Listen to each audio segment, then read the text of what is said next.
Hi hello welcome to this vlogs.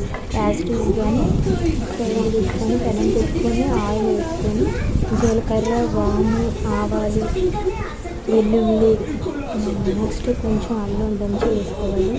Onions cut చేసిన onions next పల్లీలు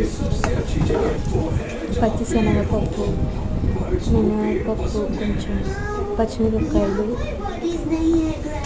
next పల్లీలు అందులోనే నువ్వుల పొడి నెక్స్ట్ మిరియాల పొడి దాల్చిన పొడి వేసుకొని కొంచెం గరం మసాలా పౌడర్ వేసుకొని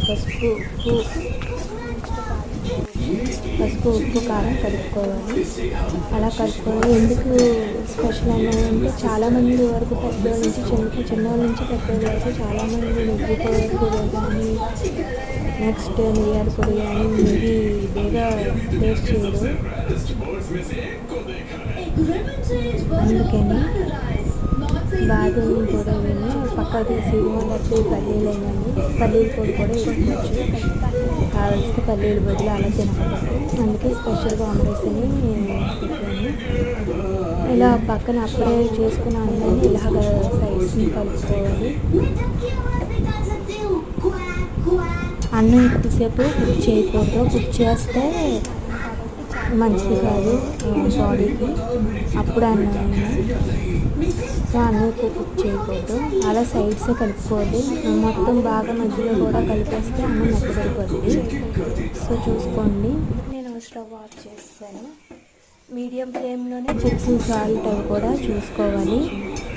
ఒకవేళ సరిపోతే సాల్ట్ అవిని నీళ్ళల్లో సాల్ట్ కలిపి మొత్తం ఇలా చిలకరించి చుట్టూ అప్పుడు కలపండి సైడ్స్ని. అంతేగాని ఉప్పు యాస్టిక్ వేయకండి, ఉప్పు కసం అయిపోద్ది. అలాగే ఇంకొకటి ఏంటంటే ఎట్టి పరిస్థితుల్లో కూడా అన్నం మిగిలిపోయింది కదా నెక్స్ట్ రోజు వామనం చేద్దాం ఇలా చేద్దామని చాలామంది ఏం చేస్తారు, ఫ్రిడ్జ్లో పెట్టడము. ఉదయం సాయంత్రం ఉంటే పర్లేదు, అప్పటికప్పుడు వెయిట్ చేసుకోవచ్చు. కానీ ఫ్రిడ్జ్లో పెట్టిన అన్నాన్ని మాత్రం మళ్ళీ యూజ్ చేయకండి. అది మనకి క్యాన్సర్ అలాంటివి వచ్చే ప్రమాదం ఉంది. సో ట్రై టేస్ట్ చేయండి, చాలా బాగుంది. Please like and subscribe my channel.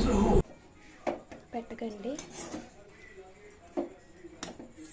అంతే, మనకి ఎంతో ఇష్టమైన అమ్మను రెడీ అయిపోయింది.